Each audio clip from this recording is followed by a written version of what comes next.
ഞാനും ഉൾപ്പെടെ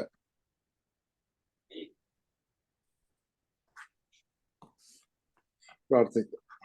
സ്വർഗസ്ഥനായ ഞങ്ങളുടെ പിതാവേ, എന്റെ തിരുനാമം പരിശുദ്ധമാകണമേ, നിന്റെ രാജ്യം വരണമേ, തിരുവിഷ്ടം സ്വർഗത്തിലെ പോലെ ഭൂമിയിലും ആകണമേ. ഞങ്ങൾക്ക് ആവശ്യമുള്ള അപ്പം ഞങ്ങൾക്ക് തരണമേ, ഞങ്ങളുടെ കാരണങ്ങൾ ക്ഷമിച്ചതുപോലെ കടങ്ങളും പാവം ഞങ്ങളോട് ക്ഷമിക്കണമേ. പരീക്ഷയിലേക്ക് ഞങ്ങളെ പ്രവേശിപ്പിക്കരുത്, പിന്നെയോ ദുഷ്ടം നിന്ന് ഞങ്ങളെ രക്ഷിച്ചുകൊള്ളണമേ. എന്നുള്ള രാജ്യശക്തി മഹത്വം നിനക്കുള്ളതാകുന്നു. ആമീൻ. കൃപ നിറഞ്ഞ മറിയമേ, നിനക്ക് സമാധാനം, നമ്മുടെ കർത്താവിന്റെ കൂടെ. നീ സ്ത്രീകൾ വാഴ്ത്തപ്പെട്ടവളാകുന്നു, നിന്റെ വയറ്റിലുള്ള കർത്താവേ ശിഷ്യ വാഴ്ത്തപ്പെട്ടവനാകുന്നു. ദേവമാതാവായുസ്തന്നോത്രയമേ, പാവിടാ ഞങ്ങൾക്ക് വേണ്ടി എപ്പോഴെപ്പോൾ ഞങ്ങൾ മരണസമയത്ത് എന്താണ് ഉപേക്ഷിച്ചുകൊള്ളണമേ. ആമീൻ.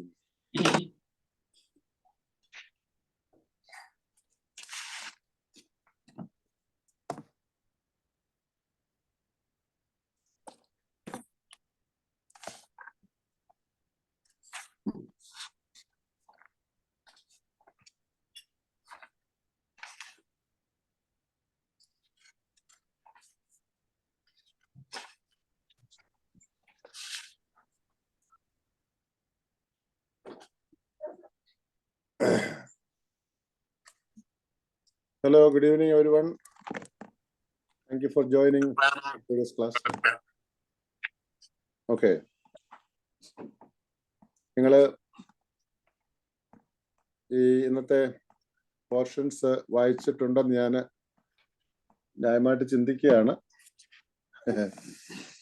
വായിക്കാൻ സമയം കിട്ടിയവര് വായിച്ചു കാണും എന്ന് വിചാരിക്കുന്നു. ഓക്കെ, നമ്മുടെ കഴിഞ്ഞ ആഴ്ച നമ്മൾ പറഞ്ഞു നിർത്തിയത് യൂണിറ്റ് 2 പാഠം 5 നമ്മൾ കഴിഞ്ഞ പ്രാവശ്യം അവസാനമായിട്ട് എടുത്തത്. പേർഷ്യൻ കുരിശുകൾ എന്നുള്ളതാണ്. പേർഷ്യൻ സഭയുമായിട്ടുള്ള മലങ്കര സഭയുടെ ബന്ധത്തെ സൂചിപ്പിക്കുന്ന വളരെ പ്രധാനപ്പെട്ട ഒരു ഐക്കണാണ് പേർഷ്യൻ കുരിശുകൾ. കേരളത്തിൽ അത് 3-4 സ്ഥലങ്ങളിലായിട്ട് ഉണ്ടെന്നും അതിൻ്റെ കാലപ്പഴക്കം, അതായത് ആർക്കിയോളജിക്കൽ സർവേയുടെ കണക്കനുസരിച്ചുള്ള പഴക്കവുമൊക്കെ നമ്മൾ ആ പാഠത്തിൽ കണ്ടു. അത് തീർച്ചയായിട്ടും പേർഷ്യയിൽ നിന്ന് കൊണ്ടുവന്നതായിരിക്കാം ആദ്യത്തെ ഒരു കുരിശ്. അതിനുശേഷം അതിൻ്റെ കോപ്പികളായിരിക്കാം മറ്റുള്ള കുരിശുകൾ എന്നൊക്കെ നമ്മൾ കാണുകയുണ്ടായി. ഏതായാലും പേർഷ്യൻ കുരിശുകൾ കേരളത്തിൽ വന്നത് പേർഷ്യ സഭയുമായിട്ടുള്ള മലങ്കര സഭയുടെ ബന്ധമാണ് കാണിക്കുന്നത് എന്നാണ് നമ്മൾ പറഞ്ഞു നിർത്തിയത്. ഇപ്പോൾ ഇന്ന് നമ്മൾ പഠിക്കാൻ പോകുന്നത് യൂണിറ്റ് 2 പാഠം 6 ലെസൺ 6. അതിനകത്ത് പ്രാരംഭമുണ്ട്. അതെല്ലാ എല്ലാ പാഠത്തിലുള്ളതാണ് പ്രാരംഭം, ഇൻട്രൊഡക്ഷൻ. മലങ്കര സഭയിലെ ചില ആചാരങ്ങളാണ് അതിലെ ഒരു സബ് ടൈറ്റില്. രണ്ടാമത്തത് മലങ്കര സഭയുടെ വിശ്വാസപരമായ നിലപാടുകൾ. മറ്റൊന്ന് ചില അനുമാനങ്ങൾ. ഇങ്ങനെയാണ് അതിൻ്റെ ആ പാഠം ഡിവൈഡ് ചെയ്തിരിക്കുന്നത്. അതിൻ്റെ ഇൻട്രൊഡക്ഷൻ, അതായത് പ്രാരംഭം ഇതാണ്.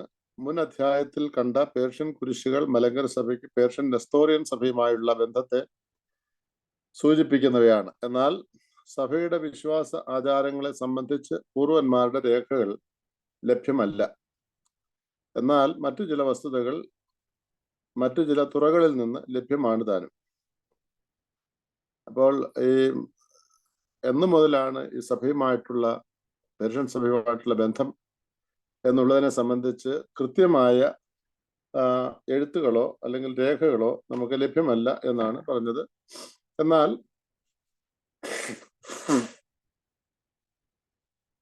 സഭയുടെ വിശ്വാസവും ആചാരങ്ങളും സംബന്ധിച്ചുള്ള ചില രേഖകൾ ലഭ്യമല്ല. എന്നാൽ മറ്റു ചില വസ്തുതകൾ വെച്ചുകൊണ്ട് നമ്മൾ അതിൻ്റെ ബന്ധത്തിൻ്റെ അതിൻ്റെ വസ്തുതകളിലേക്ക് നമ്മൾ ഇറങ്ങുകയാണ്. 13-14 നൂറ്റാണ്ടുകളിൽ ദക്ഷിണേന്ത്യ സന്ദർശിച്ച യൂറോപ്യൻ സഞ്ചാരികളുടെ കൃതികൾ. അതൊന്ന്, യൂറോപ്യൻ സഞ്ചാരികൾ അവര് ദക്ഷിണേന്ത്യ,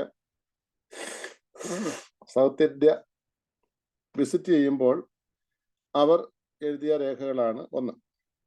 മറ്റൊന്ന് 16-ാം നൂറ്റാണ്ട് മുതൽ ഇന്ത്യയിൽ വന്ന പാശ്ചാത്യ മിഷണറിമാരുടെ കത്തുകൾ. അത് കൂടുതലും റോമൻ കത്തോലിക്ക സഭയുടെ മിഷണറിമാരെ കുറിച്ചാണ് ഉദ്ദേശിക്കുന്നത്. 1599 ഉദയം പേരൂർ സുന്നതദോസിലെ നിശ്ചയങ്ങളിൽ കാണുന്ന സംഗതിയാണ്. ഇതെല്ലാം മലങ്കര സഭയുമായിട്ടുള്ള പേർഷ്യൻ സഭയുമായിട്ടുള്ള മലങ്കര സഭയുടെ ബന്ധത്തിന്റെ സൂചനകളാണ് നൽകുന്നത്. അടുത്ത സബ് ടൈറ്റിലാണ് മലങ്കര സഭയിലെ ചില ആചാരങ്ങൾ.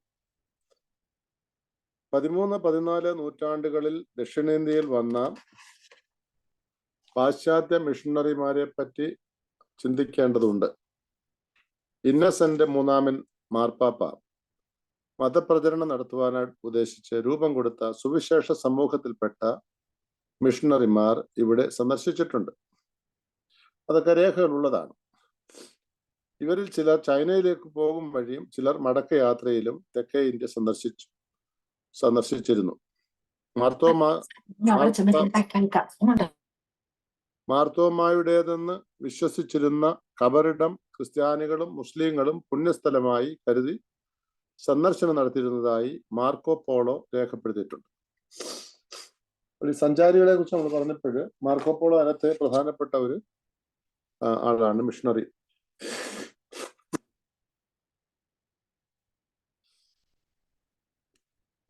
സോറി ഉണ്ട്, എനിക്ക് ഇച്ചിരി അലർജി ഉണ്ട്, അതുകൊണ്ട്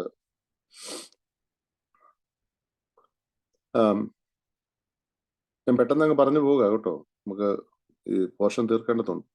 ഇവരിൽ ജോൺ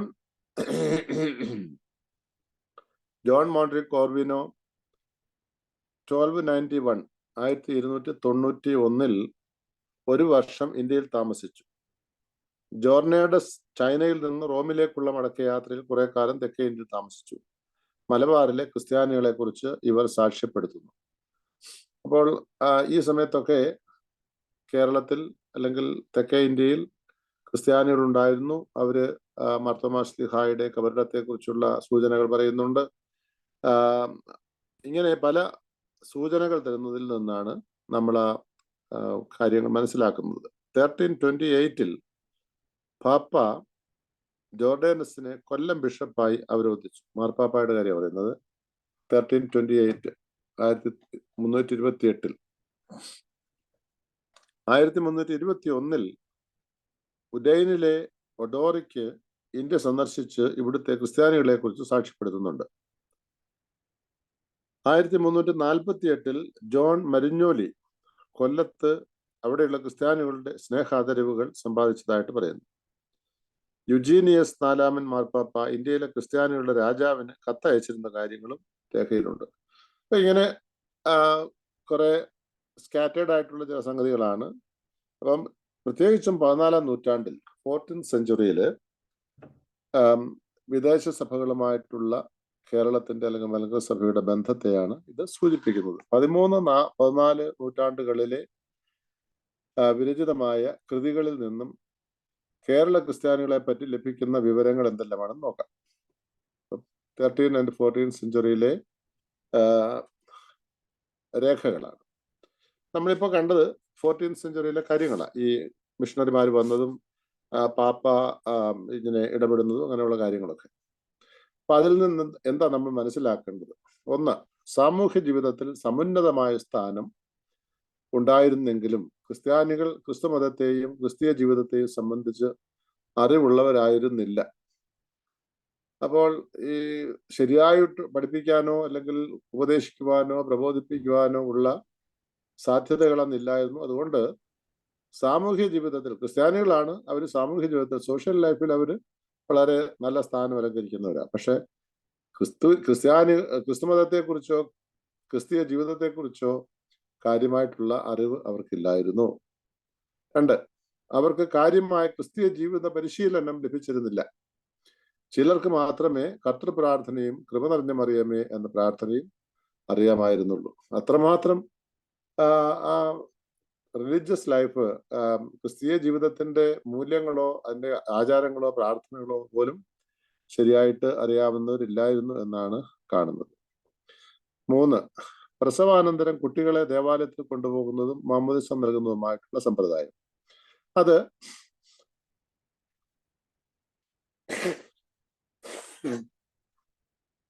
അതിന്റെ വിശദാംശം നിങ്ങൾക്ക് പുസ്തകത്തിൽ വായിക്കാവുന്നതാണ്.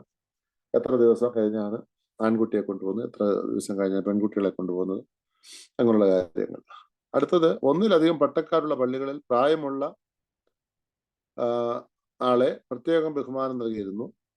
വികാരി, അസിസ്റ്റന്റ് വികാരി എന്ന വേർതിരിവും വരുമാനത്തിലുള്ള വ്യത്യാസമോ ഒന്നും തന്നെ ഉണ്ടായിരുന്നില്ല. പ്രായമുള്ള ആളിനെ അങ്ങനെ ബഹുമാനിച്ചിരുന്നു. മറ്റു കാര്യങ്ങളിലൊന്നും ഇന്നത്തെ കൂട്ട് അന്നില്ലായിരുന്നു.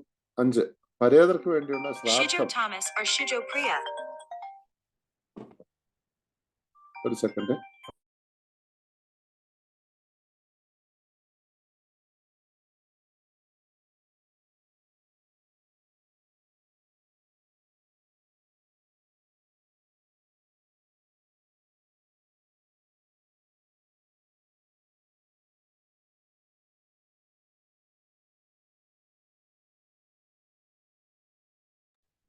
അപ്പം ഈ ശ്രാദ്ധം,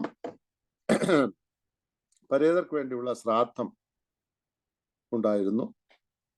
അടുത്തത്, പട്ടക്കാരുടെ ആദ്യ കുർബാന ആഡംബരപൂർവ്വം നടത്തിയിരുന്നു. 7, ക്രിസ്ത്യാനികളും അക്രൈസ്തവരും വൈദികരെ അത്യധികം ബഹുമാനിച്ചിരുന്നു. ഇങ്ങനെയുള്ള കുറെ കാര്യങ്ങൾ അവരുടെ എഴുത്തുകളിൽ നിന്ന്, രേഖകളിൽ നിന്ന് നമ്മൾ മനസ്സിലാക്കുന്നതാണ്. അപ്പം ആ 13-14 നൂറ്റാണ്ടുകളിൽ ഉണ്ടായിരുന്ന ക്രിസ്ത്യാനികളുടെ ജീവിത നിലവാരവും അവരുടെ ജീവിത രീതികളുമാണ് നമ്മൾ മനസ്സിലാക്കുന്നത്. ഇപ്പം മലങ്കര സഭയിലെ അന്നത്തെ ആചാരങ്ങളാണ് ഇവിടെ കാണുന്നത്. മറ്റൊന്ന്, വിശ്വാസം അടിസ്ഥാനമാക്കിയുള്ള പ്രധാന കാര്യങ്ങൾ. അന്ത്യോക്യ കേന്ദ്രമായി പൗരസ്ത്യ നാടുകളിൽ വികസിച്ച നെസ്തോറിയൻ വിശ്വാസ പാരമ്പര്യം വളർത്തിയെടുത്ത സഭാ നേതാക്കളിൽ തർശീഷിലെ ദിയോദോറോസ്, മൊപ്സ്വസ്തിയായിലെ തെവോദോറോസ് എന്നിവരെ മലങ്കര സഭാ പിതാക്കന്മാരുടെ കൂട്ടത്തിൽ അത്യധികം ബഹുമാനപൂർവ്വം അനുസ്മരിച്ചിരുന്നു.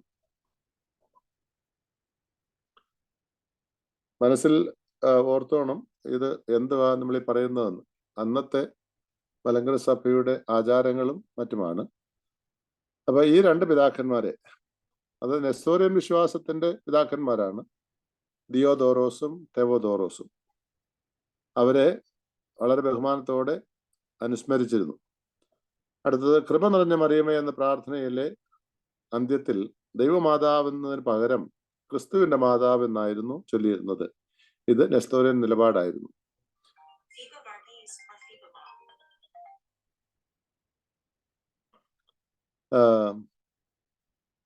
നമ്മളെ ചൊല്ലാറുണ്ടല്ലോ, ദൈവമാതാവായ പരിശുദ്ധ കന്യമറിയമേ ഭാവികളാ ഞങ്ങൾക്ക് വേണ്ടി എന്നുള്ളതിന് പകരം ക്രിസ്തുവിന്റെ മാതാവായ കന്യമറിയമേ എന്നുള്ള രീതിയിലാണ് അവർ ചൊല്ലിക്കൊണ്ടിരുന്നത്. അത് നെസ്തോറിയൻ വിശ്വാസമാണ്. കാരണം യേശു ക്രിസ്തുവിനെ കന്യമറിയാമിനെ ദൈവമാതാവെന്ന് അവർ അംഗീകരിച്ചിരുന്നില്ല നെസ്തോറിയൻസ്.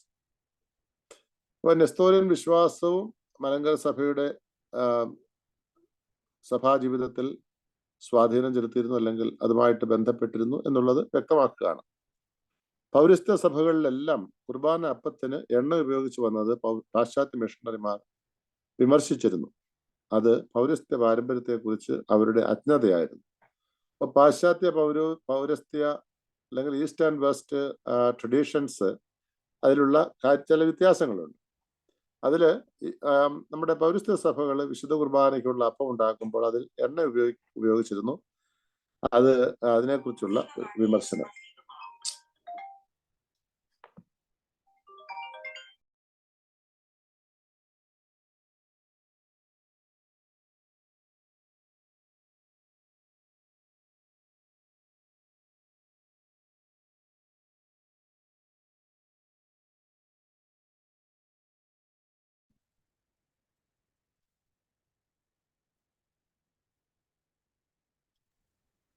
ഓക്കെ. മറ്റൊന്ന്, വൈദികരുടെ വിവാഹവും അവരുടെ പുനർവിവാഹവും പേർഷ്യൻ സഭയിൽ നിലനിന്നത് മലങ്കര സഭയും അനുവർത്തിച്ചു വന്നിരുന്നു. പട്ടക്കാരുടെ ബ്രഹ്മചര്യം നടപ്പിലാക്കാൻ പോർച്ചുഗീസുകാർ നടത്തിയ പരിശ്രമങ്ങൾ വിജയിച്ചില്ല.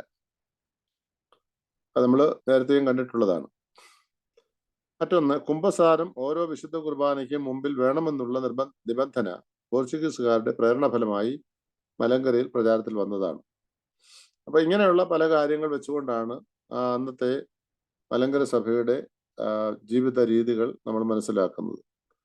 13-ാം നൂറ്റാണ്ട് മുതൽ കേരളത്തിൽ വന്ന യൂറോപ്യൻ മിഷണറിമാർ ലത്തീൻ പാരമ്പര്യം അനുവർത്തിക്കുന്ന ഏതാനും സമൂഹങ്ങൾ സ്ഥാപിച്ചതല്ലാതെ മലങ്കര സഭയെ കാര്യമായി ബാധിക്കുന്നതൊന്നും അവർ ചെയ്തില്ല.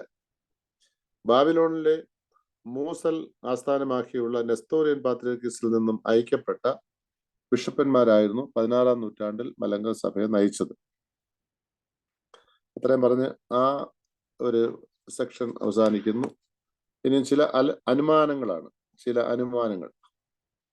മേൽപ്പറഞ്ഞ സംഗതികൾ വ്യക്തമാക്കുന്നത് മലങ്കര സഭയ്ക്ക് അന്ത്യോക്യൻ സുറിയാനി സഭയുമായി ആ കാലങ്ങളിൽ യാതൊരു ബന്ധവുമില്ലായിരുന്നു എന്നാണ്. അതുകൊണ്ട് തന്നെ അവരുടെ പക്ഷത്തു നിന്നും മലങ്കര സഭയെക്കുറിച്ച് ഒരന്വേഷണവും ഉണ്ടായിട്ടില്ല. പോരെങ്കിൽ അവർ വിശ്വാസ വിപരീതികളായി തള്ളിക്കളഞ്ഞിരുന്ന സഭാപിതാക്കന്മാരെ മലങ്കര സഭയുടെ പരിശുദ്ധന്മാരുടെ ഗണത്തിൽ ഉൾപ്പെടുത്തിയിരുന്നതും പേർഷ്യൻ സഭയുടെ പരിശുദ്ധന്മാരുടെ പേരിൽ രചിക്കപ്പെട്ട വിശുദ്ധ കുർബാന തക്സ മലങ്കരയിൽ ഉപയോഗത്തിലിരുന്നു എന്നുള്ളതും അന്ത്യോക്യൻ സഭ പരിശുദ്ധന്മാരായി പരിഗണിച്ചിരുന്നവരെ മലങ്കര സഭ അവരുടെ പരിശുദ്ധന്മാരുടെ പട്ടികയിൽ ചേർത്തിരുന്നില്ല എന്നുള്ളതും അതിൽ നിന്ന് എന്താ മനസ്സിലാക്കുന്നത്? അന്ത്യോക്യൻ സുറിയാനി സഭയുമായിട്ടായിരുന്നില്ല മലങ്കര സഭയുടെ ബന്ധം, പകരം പേർഷ്യൻ സഭയുമായിട്ടായിരുന്നു എന്നുള്ളതാണ്.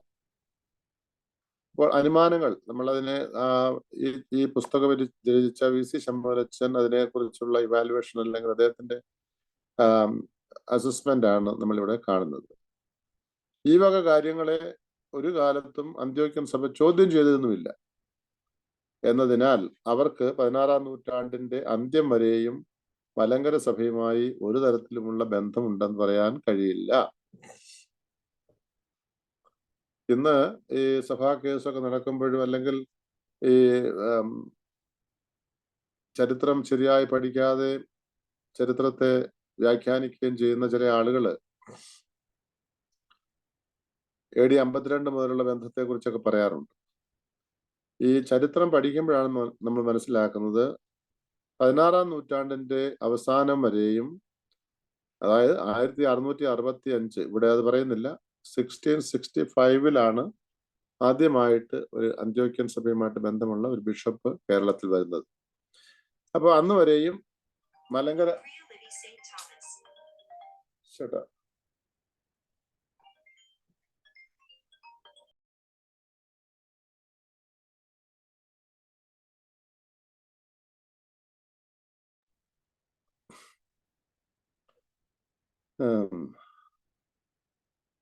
അതുപോലെ തന്നെ റോമൻ കത്തോലിക്ക സഭയുമായും മലങ്കര സഭയ്ക്ക് ബന്ധമുണ്ടായിരുന്നതായി റോമൻ കത്തോലിക്ക എഴുത്തുകാർ പോലും വാദിക്കുന്നില്ല.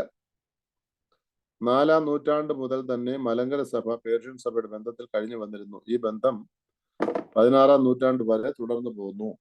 അതാണ് അവസാനമായിട്ട് നമ്മൾ പറഞ്ഞു നിർത്തുന്നത്. എന്താണ്? റോമൻ കത്തോലിക്ക സഭയുമായിട്ടോ അല്ലെങ്കിൽ അന്ത്യോക്യൻ സുറിയാനി സഭയുമായിട്ടോ മലങ്കര സഭയ്ക്ക് 16-ാം നൂറ്റാണ്ടിന്റെ അവസാനം വരെയും ബന്ധമുണ്ടായിരുന്നില്ല. 4-ാം നൂറ്റാണ്ട് മുതൽ 16-ാം നൂറ്റാണ്ടിന്റെ അന്ത്യം വരെയും മലങ്കര സഭയുടെ ബന്ധം പേർഷ്യൻ സഭയുമായിട്ടായിരുന്നു എന്നാണ് ഇതിന്റെ കൺക്ലൂഷനായിട്ട് നമ്മൾ കാണുന്നത്.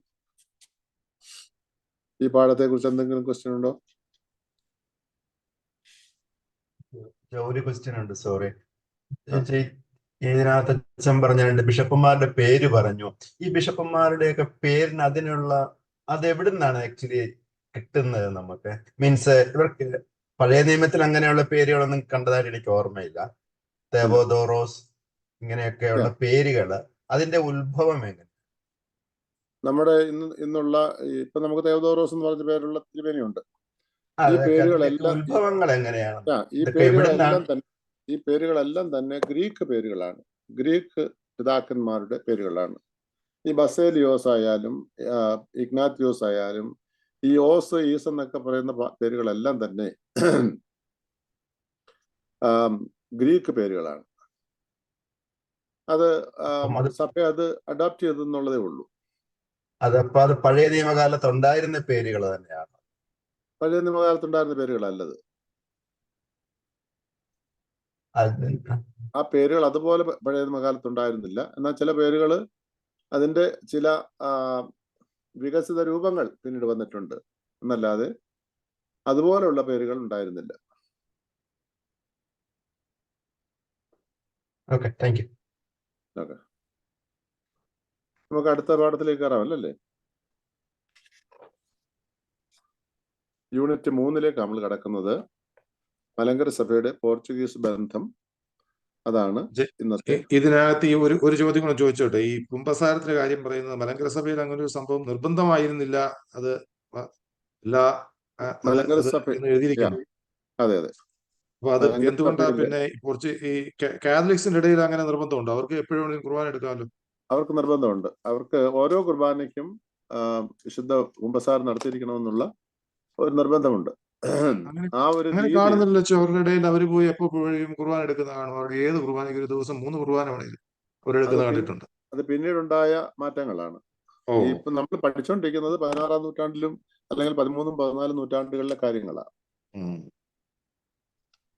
ഇപ്പൊ അവിടെ നിന്നുണ്ടായ സ്വാധീനമാണ് നമുക്ക് അങ്ങനെ ഒരു പതിവുണ്ടായതെന്ന് പറയാൻ ശ്രമിച്ചെന്നേ ഉള്ളൂ. അത് സന്ദർഭവശാൽ പറഞ്ഞിട്ടുള്ളത്, അല്ലാതെ നമ്മുടെ പാഠവുമായിട്ട് ബന്ധമുള്ള കാര്യങ്ങളല്ല. ഈ ഊസോയെ പ്രാപിച്ച് കുർബാന കൊള്ളുന്നതിനെ കുറിച്ച് പറഞ്ഞു കഴിഞ്ഞാൽ ഇത് നമ്മുടെ പാരമ്പര്യത്തിലുള്ളതാ. ഊസോയെ പ്രാപിക്കുന്നത് നമ്മുടെ പാരമ്പര്യത്തിലുള്ളതല്ല.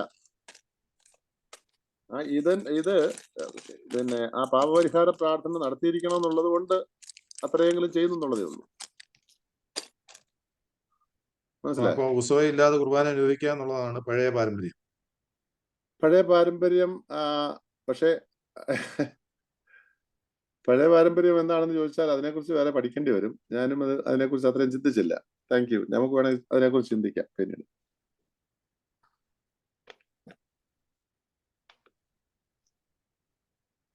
ഓക്കെ,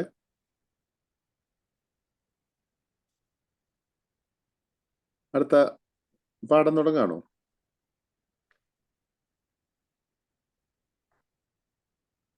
നെൽസൺ അല്ലേ ചോദിച്ചത്?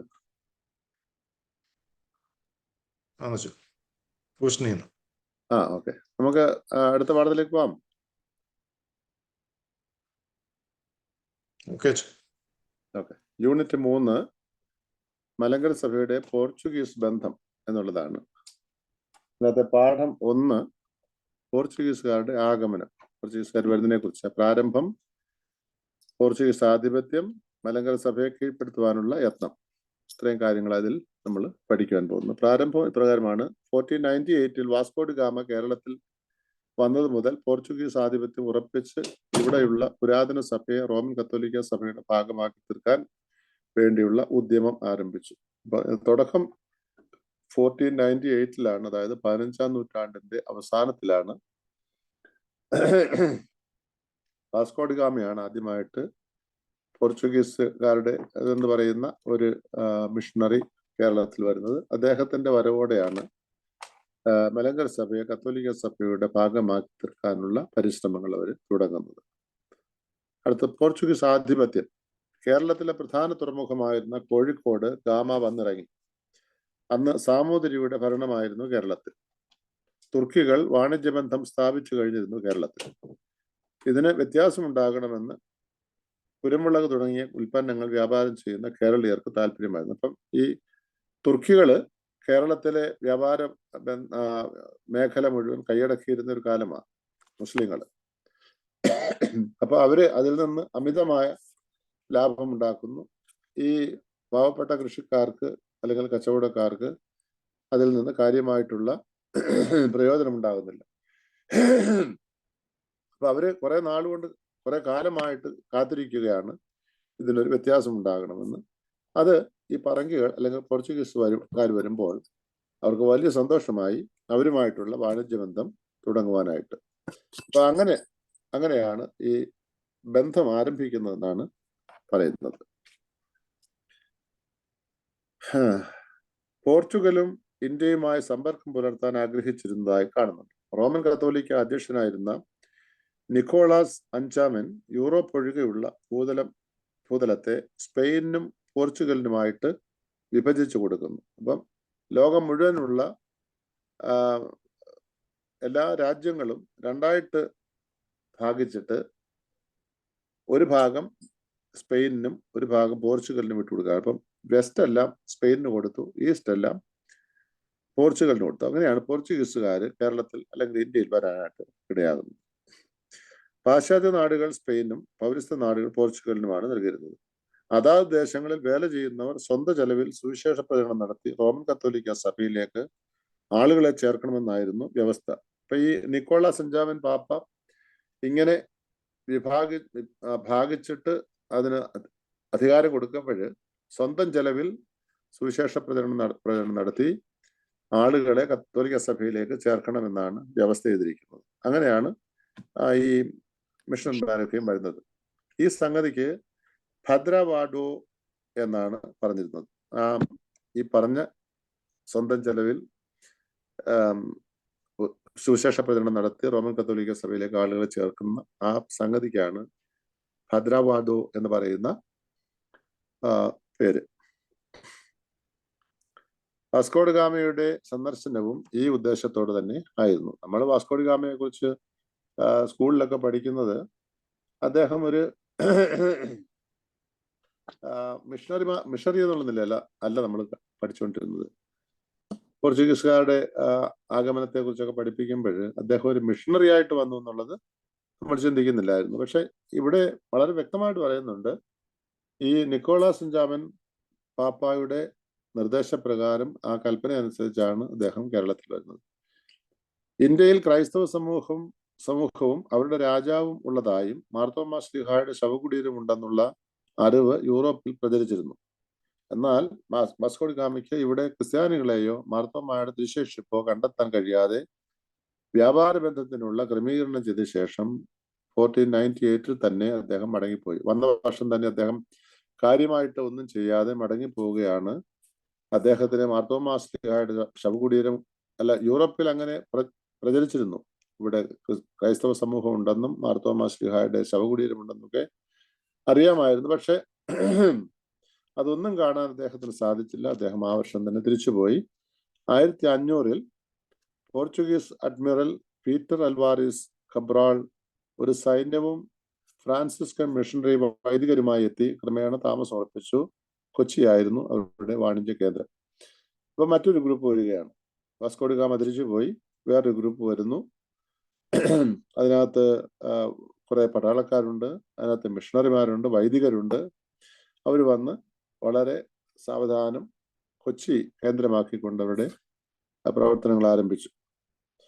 1502 1502 വാസ്കോ ഡ ഗാമ വീണ്ടും സൈന്യസമേതം കേരളത്തിൽ വന്നു. വളരെ ക്രൂരമായ നടപടികളിലൂടെ ശത്രുക്കളെ ഭയപ്പെടുത്തി കൊച്ചി രാജാവുമായി സഖ്യമുണ്ടാക്കി. ഈ സമയത്ത് കേരളത്തിലെ ക്രിസ്ത്യാനികൾ അയച്ച പ്രതിനിധികൾ ഗാമയെ സമീപിച്ച് പോർച്ചുഗലിന്റെ സഹായം അഭ്യർത്ഥിക്കുന്നതായിട്ടും കാണാം. അപ്പൊ രണ്ടാമത്തെ പ്രാവശ്യം ഇയാൾ വരുന്നത് കുറെ പട്ടാളക്കാരുമൊക്കെ ആയിട്ടാണ്. പുള്ളി വന്ന് വളരെയേറെ ക്രൂരമായ നടപടികൾ ആരംഭിച്ചു.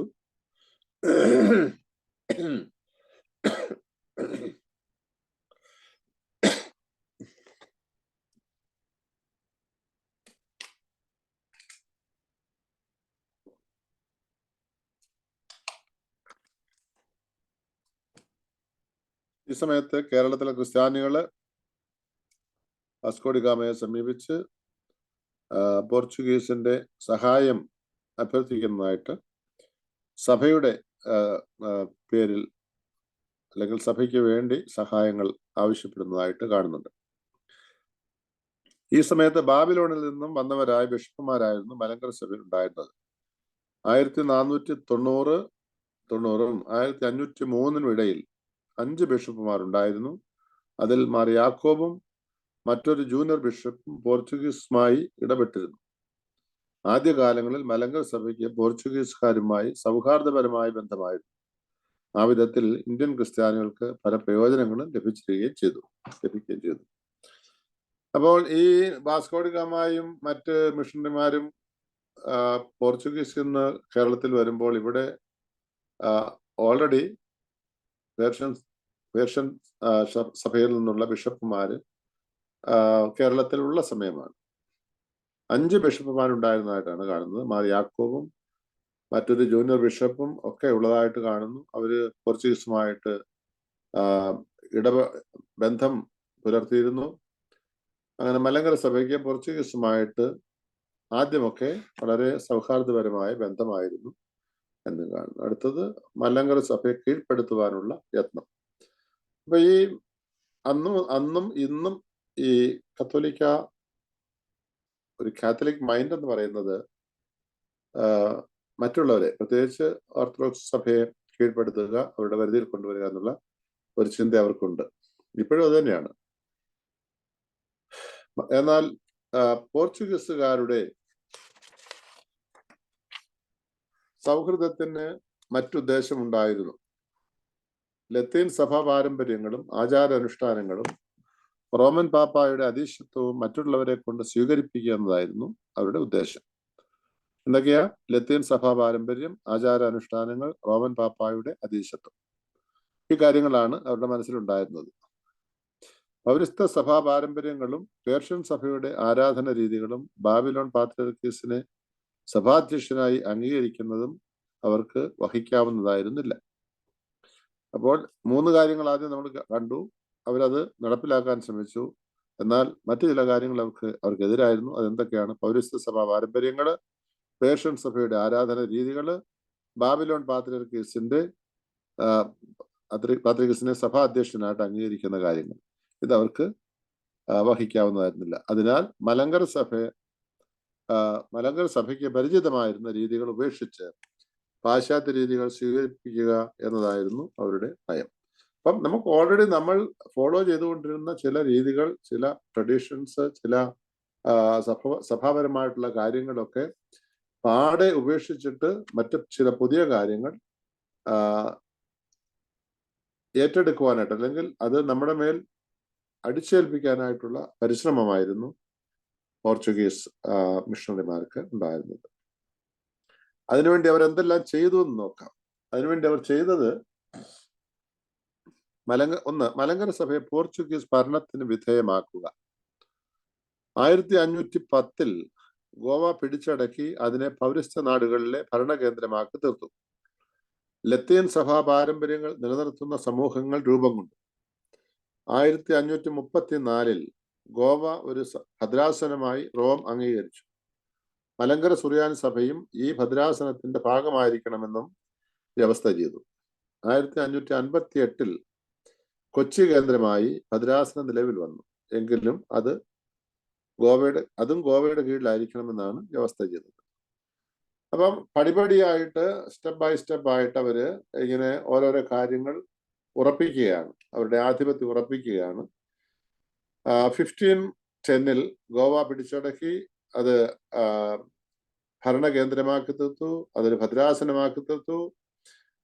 മാത്രമല്ല മലങ്കര സഭ ആ ഭദ്രാസനത്തിന്റെ ഭാഗമായിരിക്കണമെന്ന് ചിന്തിച്ചു. അതുപോലെ തന്നെ കൊച്ചി കേന്ദ്രമായിട്ട് വേറെ ഭദ്രാസനം നിലവിൽ വന്നു. ഇതെല്ലാം മലങ്കര സഭയുടെ മേൽ ആധിപത്യം സ്ഥാപിക്കുവാനുള്ള അവരുടെ പരിശ്രമത്തിന്റെ ഭാഗമായിരുന്നു എന്ന് കാണാം. അടുത്തത്, ഈ വിധത്തിൽ മലങ്കര സഭയുടെ സ്വകീയതയെ അവഗണിക്കുന്ന നിലപാട് പോർച്ചുഗീസ് അധികാരികൾ റോമിന്റെ സമ്മതത്തോടെ അവലംബിച്ചു വന്നു. നമ്മൾ ആദ്യമേ കണ്ടല്ലോ, നിക്കോളാസ് 5-ാമൻ പാപ്പ ഈ മിഷണറിമാരെ അയക്കുമ്പോൾ അവർക്ക് കൊടുത്ത നിർദ്ദേശങ്ങൾ അത് തന്നെയാണ്. അതുകൊണ്ട് മലങ്കര സഭയുടെ സ്വകീയതയെ അവഗണിക്കുന്ന നിലപാടാണ് പോർച്ചുഗീസ് അധികാരികൾ ചെയ്തു വന്നത്. അത് റോമിന്റെ അംഗീകാരത്തോടെയാണ് ചെയ്തത് എന്ന് നമുക്ക് കാണുവാനായിട്ട് സാധിക്കും. ഈ ദൃശ്യ പ്രവർത്തനങ്ങൾക്ക് നേതൃത്വം കൊടുത്തവരിൽ പ്രധാനി പെൻഡയാദോ എന്ന പോർച്ചുഗീസ് വൈദികനായിരുന്നു. 1516 ഇയാൾ പോർച്ചുഗീസ് രാജാവിന് അയച്ച കത്തിൽ ധനസഹായം കൊടുത്തും മലങ്കര സഭയിലെ ക്രിസ്ത്യാനികളെ ലത്തീൻവൽക്കരിക്കാൻ നിർദ്ദേശിച്ചു. അതിനുവേണ്ടി പോർച്ചുഗീസ് രാജാവ് മാർ യാക്കോബിന് കത്തയച്ചു. ഇത് നിമിത്തം ഉണ്ടായിരുന്ന സൗഹാർദ്ദവും നഷ്ടപ്പെടുകയാണ് ചെയ്തത്. അപ്പോൾ നമ്മൾ കണ്ടു, പോർച്ചുഗീസുകാരുമായിട്ട് ചെറിയ സൗഹാർദ്ദം നമുക്കുണ്ടായിരുന്നു. അത് കഴിഞ്ഞ് പോർച്ചുഗീസുകാര് അത് മുതലെടുത്തുകൊണ്ട് സഭയെ വരുതിയിലാക്കാനായിട്ട്, അവരുടെ കീഴിൽ കൊണ്ടുവരാനായിട്ടുള്ള പരിശ്രമങ്ങൾ നടത്തി.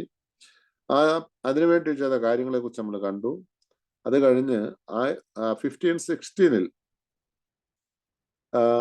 പെൻറ്റയാദോ എന്ന് പറയുന്ന പോർച്ചുഗീസ് വൈദികൻ ഇവിടെ നിന്ന് പോർച്ചുഗീസ് രാജാവിന് കത്തയക്കുകയാണ്. എന്താ, പൈസ കൊടുത്തായാൽ പോലും മലങ്കര സഭയിലെ ക്രിസ്ത്യാനികളെ ലത്തീൻവൽക്കരിക്കാൻ. ഇത് അതിനുവേണ്ടി ആ രാജാവ് ഇവിടെ ഉണ്ടായിരുന്ന പേർഷ്യൻ ബിഷപ്പുമാർ യാക്കോബിന് കത്തയച്ചു. അങ്ങനെ കത്ത് വന്നപ്പോഴേക്കും അവർ ഉണ്ടായിരുന്ന സൗഹാർദ്ദം കൂടി നഷ്ടപ്പെട്ടു. നോക്കണം, അന്നുമുണ്ട്, ഇന്നും നമ്മുടെ ഈ കുറച്ച് വർഷങ്ങൾക്ക് മുമ്പ് വരെ, അല്ലെങ്കിൽ ഇപ്പോഴും നിലവിലുണ്ടെന്ന് ഞാൻ മനസ്സിലാക്കുകയാണ്, ഈ റീത്തുകാരും അതുപോലുള്ള കത്തോലിക്കരും പല കാര്യങ്ങൾ കൊടുത്ത് പ്രലോഭിപ്പിച്ച് നമ്മുടെ ആളുകളെ അവരുടെ വരുതിയിൽ കൊണ്ടുപോയിട്ടുണ്ട്, അവരുടെ സഭയുടെ ഭാഗമാക്കി തീർത്തിട്ടുണ്ട്. ഇന്നും അത് പരിശ്രമിച്ചുകൊണ്ടിരിക്കുന്ന. അപ്പോൾ ഇത് 16-ാം നൂറ്റാണ്ടിൽ നടന്ന സംഭവം മാത്രമല്ല, ഇന്നും അവരുടെ മനോഭാവം അത് തന്നെയാണ് എന്ന് കാണുവാനായിട്ട് സാധിക്കും. പിന്നീട് പെൻറ്റയാദോ പോർച്ചുഗീസ് രാജാവിൽ നിന്നും അധികാരപത്രം സമ്പാദിച്ചു മലങ്കര സഭയെ ലത്തീൻ പാരമ്പര്യത്തിൽ വരുത്താൻ വീണ്ടും ശ്രമിച്ചു. പോർച്ചുഗീസ് രാജാവിന്റെ നിർദ്ദേശപ്രകാരം മാർ യാക്കോബ് തന്റെ പ്രവർത്തനങ്ങളുടെ റിപ്പോർട്ട് സമർപ്പിക്കണമെന്ന് ആജ്ഞ നിറവേറ്റേണ്ടി വന്നു. അപ്പൊ രാജാവ് വലിയ അധികാരമുള്ള ആളാണ്.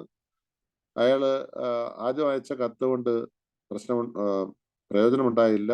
രണ്ടാമത് വളരെ കൽപ്പനയായിട്ട് പറയുകയാണ്, മാർ യാക്കോബ് എന്ന് പറയുന്ന പേർഷ്യൻ ബിഷപ്പ് അദ്ദേഹത്തിന്റെ പ്രവർത്തനങ്ങളുടെ റിപ്പോർട്ട് കൊടുക്കണമെന്ന് കൽപ്പനയായി. അങ്ങനെ അത് അദ്ദേഹത്തിന് നിറവേറ്റേണ്ടതായിട്ട് വന്നു എന്നും അവിടെ കാണാൻ സാധിക്കും. മാർ യാക്കോബും കൊല്ലം കേന്ദ്രമായി പ്രവർത്തിച്ചിരുന്ന മറ്റൊരു ബിഷപ്പും തമ്മിൽ തെറ്റുവാനിടയാവുകയും പോർച്ചുഗീസുകാരുമായി രമ്യതയിൽ വരികയും തന്മൂലം റോമൻ കത്തോലിക്ക സഭയിൽ ലയിക്കുവാൻ വിസമ്മതിക്കാത്ത ഒരു വിഭാഗം രൂപപ്പെടുവാൻ പെൻറ്റയാദോ പോലെയുള്ളവരുടെ പ്രയത്നത്തിലൂടെ സാധിച്ചു.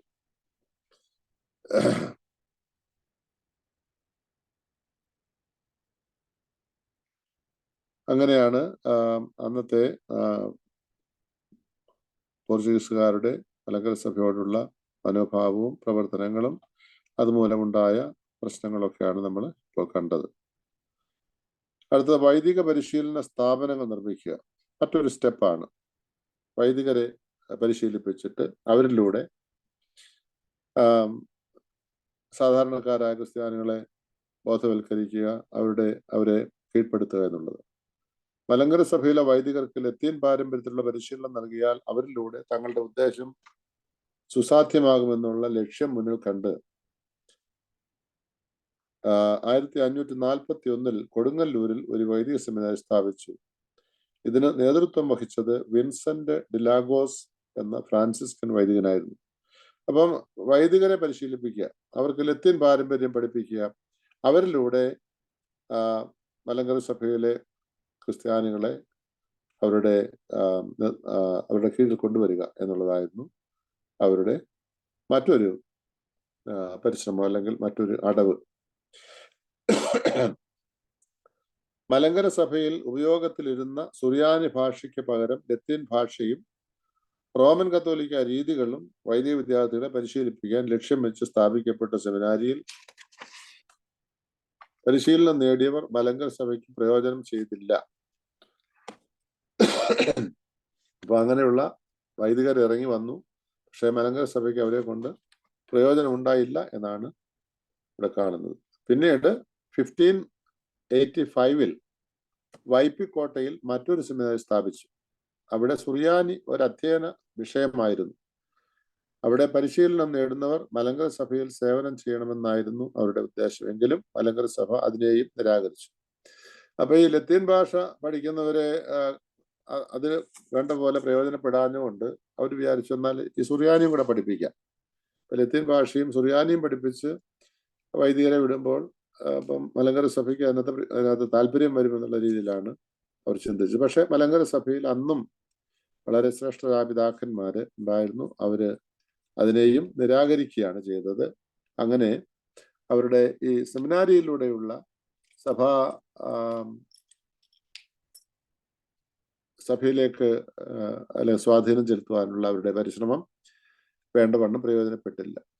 അന്ന് സഭാധ്യക്ഷനായിരുന്ന മാർ അബ്രഹാം അതിനെതിരായി ചെയ്ത 3 കാര്യങ്ങൾ ഇവിടെ പറയുന്നുണ്ട്. ഒന്ന്, സുറിയാനിക്കാർ മക്കളെ സെമിനാരി വിദ്യാഭ്യാസത്തിന് അയക്കരുതെന്ന് പള്ളികൾക്ക് സർക്കുലർ അയച്ചു. 2, സുറിയാനി ഭാഷ പഠിപ്പിക്കുന്നതിനാവശ്യമായ ഗ്രന്ഥങ്ങൾ സെമിനാരിക്ക് വിൽക്കുന്നതിനെ അദ്ദേഹം നിരോധിച്ചു. 3, അവിടെ അധ്യയനം നേടിയവർക്ക് വൈദിക പട്ടം നൽകുവാൻ അദ്ദേഹം വിസമ്മതിച്ചു. അപ്പോൾ ഈ മാർ അബ്രഹാം എന്ന് പറയുന്ന പിതാവ് അല്ലെങ്കിൽ പേർഷ്യൻ ബിഷപ്പ് അവരുടെ പരിശ്രമങ്ങളെ, പോർച്ചുഗീസുകാരുടെ പരിശ്രമങ്ങളെ ചെറുത്തു നിന്നത് ഈ 3 കാര്യങ്ങളിലൂടെയാണ്. കുഞ്ഞുങ്ങളെ സെമിനാരിയിൽ വിടരുതെന്ന് അദ്ദേഹം കൽപ്പന അയച്ചു. അതുപോലെ തന്നെ അവിടെ പഠിച്ചിറങ്ങുന്നവർക്ക് പട്ടം കൊടുക്കുകയില്ല എന്ന് അദ്ദേഹം പറഞ്ഞു. 3, അദ്ദേഹം സുറിയാനി ഭാഷ പഠിപ്പിക്കുന്നതിനുള്ള പുസ്തകങ്ങൾ ലഭ്യമല്ലാതെ വരത്തക്കവണ്ണം പ്രവർത്തിച്ചു. ഇങ്ങനെ സെമിനാരി വിദ്യാഭ്യാസത്തിലൂടെ മലങ്കര സഭയെ കീഴ്പ്പെടുത്തുവാനുള്ള 16-ാം നൂറ്റാണ്ടിലെ ശ്രമം വിജയം കണ്ടില്ല. അത് നമ്മൾ ഈ സബ് ടൈറ്റിൽ നമ്മൾ കണ്ട കാര്യങ്ങളാണ്. അത് നിങ്ങൾക്കത് മനസ്സിലാകുന്നുണ്ട്, ഫോളോ ചെയ്യാൻ വിഷമമില്ലെന്നാണ് ഞാൻ വിചാരിക്കുന്നത്. അടുത്തത്, പൗരസ്ത്യ ബിഷപ്പുമാരുടെ ആഗമനം നിരോധിക്കുക. 16-ാം നൂറ്റാണ്ടിൽ ഉണ്ടായിരുന്ന 2 ബിഷപ്പുമാരിൽ ഒരാൾ പോർച്ചുഗീസ് പക്ഷം ചേർന്നു. മാർ യാക്കോബ് കൊച്ചിയിലെ ഒരു ഫ്രാൻസിസ്കൻ ആശ്രമത്തിൽ ഏകാന്തതയിൽ ഏതാനും കാലം കഴിച്ച ശേഷം ഇഹലോകവാസം വെടിഞ്ഞു. മലങ്കര സുറിയാനി ക്രിസ്ത്യാനികളുടെ പ്രധാന കേന്ദ്രങ്ങളായിരുന്ന കൊല്ലം, കൊടുങ്ങല്ലൂർ എന്നിവിടങ്ങളിൽ നിന്ന് അവരിൽ വലിയ പങ്കും മറ്റു സ്ഥലങ്ങളിൽ മാറി താമസിക്കേണ്ട സാഹചര്യം നിലവിൽ വന്നതിനാലാണ് മാർ യാക്കോബ് കൊച്ചിയിൽ എത്തിച്ചേരുന്നത്. അപ്പൊ ഈ 2 പ്രധാനപ്പെട്ട കേന്ദ്രങ്ങൾ കൊല്ലവും കൊടുങ്ങല്ലൂരുമാണ്. അവിടമൊക്കെ ഈ റോമൻ കത്തോലിക്കര് കൈക്കലാക്കി. അപ്പൊ അവരുടെ മജോറിറ്റി അവരുടെ ഒരു മേൽക്കോയ്മ അല്ലെങ്കിൽ ഒരു ആധിപത്യം ഈ 2 സ്ഥലങ്ങളിൽ വന്നു ചേർന്നു അവരുടെ പ്രവർത്തനങ്ങളിലൂടെ. അങ്ങനെ വന്നപ്പോഴത്തേക്കും മലങ്കര സഭയിലെ ക്രിസ്ത്യാനികൾ അല്ലെങ്കിൽ പേർഷ്യൻ സഭയുമായിട്ട് ബന്ധമുള്ള ക്രിസ്ത്യാനികൾ അവിടെ നിന്ന് പലായനം ചെയ്തു, മറ്റു സ്ഥലങ്ങളിലേക്ക് പോയി. അങ്ങനെയാണ് അവർ കൊച്ചിയിൽ വരുന്നത്. കൊച്ചിയിൽ വന്ന് അപ്പോൾ ആ രീതിയിലാണ് മാർ അബ്രഹാം എന്ന് പറയുന്ന ഈ ബിഷപ്പ്, അല്ലെങ്കിൽ മാർ യാക്കോബ് എന്ന് പറയുന്ന ബിഷപ്പ് കൊച്ചിയിൽ വരുവാനിടയായത്. അവിടെ വന്നതിന് ശേഷം അദ്ദേഹം കുറച്ചു കാലം ഏകാന്തനായിട്ട് ജീവിക്കേണ്ടി വന്നു. അതിനുശേഷം അദ്ദേഹം മരിച്ചുപോയി എന്ന് കാണുന്നു. ഇപ്രകാരമുള്ള അധിവാസ മാറ്റത്തിന്റെ 3 കാരണങ്ങൾ കാണാം. ആളുകൾ അങ്ങോട്ടും ഇങ്ങോട്ടും മാറാൻ കാരണം. 1, പോർച്ചുഗീസുകാർ ഇന്ത്യയിൽ അവരുടെ ശക്തി വർദ്ധിപ്പിക്കാൻ മിശ്ര വിവാഹം ഒരു മാർഗമായി നടപ്പിലാക്കാൻ ശ്രമിച്ചു. അത് സുറിയാനിക്കാർക്ക് താല്പര്യമില്ലായിരുന്നു. അതിനാൽ കൊല്ലം, കൊടുങ്ങല്ലൂർ എന്നീ പോർച്ചുഗീസ് കേന്ദ്രങ്ങൾ അവർ ഉപേക്ഷിച്ചു. 1-ാമത്തെ കാര്യം, അവിടെ ഈ 2 സ്ഥലങ്ങൾ വിട്ടുപോകാൻ കാരണം ഈ മിശ്ര വിവാഹം. പോർച്ചുഗീസുകാർ നമ്മുടെ ആളുകളെ വിവാഹം കഴിക്കുവാനായിട്ട് താല്പര്യപ്പെട്ടു. അപ്പോൾ അവർക്കത് താല്പര്യമില്ല. അതുകൊണ്ട് ആ നിർബന്ധം കൂടി വന്നപ്പോൾ അവിടെ സ്ഥലങ്ങൾ അവർ ഉപേക്ഷിക്കുക ചെയ്തത്. 2-ാമത്, പോർച്ചുഗീസുകാരുടെ സഭാപരമായ ഇടപെടലിനെ സുറിയാനിക്കാർ എതിർത്തു വന്നിരുന്നു. അതിനാൽ അവരുമായിട്ടുള്ള വേഴ്ച ഇല്ലാതാകാൻ ഇടയായി. സഭാപരമായ ഇടപെടലുകൾ. 3, പോർച്ചുഗീസുകാരുടെ അധാർമികമായ ജീവിത രീതി മൂലം അവരിൽ നിന്ന് അകന്നു നിൽക്കാനായിട്ട് ആഗ്രഹിച്ചു. അത് ഒരു വെസ്റ്റേൺ സ്റ്റൈലാണ് അവരുടെ ജീവിത രീതി. അവിടെ അത് പലതും അധാർമികമായിരുന്നു. അതുകൊണ്ട് നമ്മുടെ പിതാക്കന്മാർക്ക് അത് ഉൾക്കൊള്ളുവാനായിട്ട് സാധിച്ചില്ല. അതുകൊണ്ട് അവരുള്ള സ്ഥലങ്ങളിൽ നിന്ന് മാറിപ്പോവുക എന്നുള്ള ഒരു പോംവഴിയാണ് അവർ കണ്ടെത്തിയത്. അങ്ങനെയാണ് അവര് കൊല്ലവും കൊടുങ്ങല്ലൂരും ഉപേക്ഷിക്കുന്നത്. 1552 മാർ യാക്കോബിന്റെ മരണശേഷം കുറെ കാലം പൗരസ്ത്യ ബിഷപ്പുമാർ ഉണ്ടായില്ല. ഈ അവസരം മുതലാക്കി മലങ്കര സഭയെ ആകമാനം ലത്തീൻവൽക്കരിക്കുക എന്ന് പോർച്ചുഗീസുകാർ വ്യാമോഹിച്ചു. അതുകൊണ്ട് തന്നെ പൗരസ്ത്യ ബിഷപ്പുമാരുടെ വരവിനെ അവർ നിയന്ത്രിക്കുകയും ചെയ്തു. കുറച്ചു കാലത്തേക്ക് ബിഷപ്പുമാരില്ലാതായപ്പോഴത്തേക്കും അവർ വിചാരിച്ചു ഇത് തന്നെ നല്ല അവസരം എന്ന് വെച്ചുകൊണ്ട് മലങ്കര സഭയെ പോർച്ചുഗീസുകാരുടെ വരുതിയിൽ കൊണ്ടുവരാനായിട്ടുള്ള വലിയ ആഗ്രഹമുണ്ടായി. അത് വെറും ഒരു വ്യാമോഹമാണെന്ന് ഇവിടെ കാണുന്നുണ്ട്. അതിനുവേണ്ടി അവര് പ്രയോഗിച്ച അടവാണ് പൗരസ്ത്യ ബിഷപ്പുമാര് കേരളത്തിൽ വരാൻ കഴിയാത്ത വിധം അവരെ നിരോധിക്കുക എന്നുള്ളത്, അല്ലെങ്കിൽ നിയന്ത്രിക്കുക എന്നുള്ളത്. എന്നാലും ബാബിലോൺ പാത്രിയർക്കീസിന്റെ സമക്ഷം ബിഷപ്പുമാർക്ക് വേണ്ടി നിവേദനങ്ങൾ അയച്ചുകൊണ്ടിരുന്നു മലങ്കര സഭ. അപ്രകാരം 1555 മുതൽ 1558 വരെ കേരളത്തിൽ വന്ന മാർ അബ്രഹാം, മാർ ജോസഫ്, മാർ ഏലിയാസ് എന്നിവർ പോർച്ചുഗീസുകാരിൽ നിന്നും വളരെ യാതന അനുഭവിക്കേണ്ടി വന്നു. അപ്പൊ ഈ നിരോധിക്കുക, നിയന്ത്രിക്കുക മാത്രമല്ല, അവരെ ഉപദ്രവിക്കുകയും ചെയ്തു ആ സമയത്ത് വന്നിട്ടുള്ള ബിഷപ്പുമാരെയൊക്കെയും പോർച്ചുഗീസുകാർ. ഇത്രയുമാണ് നമ്മൾ ഈ പാഠത്തിൽ കാണുന്നത്. വളരെ സിമ്പിൾ ആയിട്ടുള്ള കാര്യമാണ് നമ്മൾ കണ്ടത്.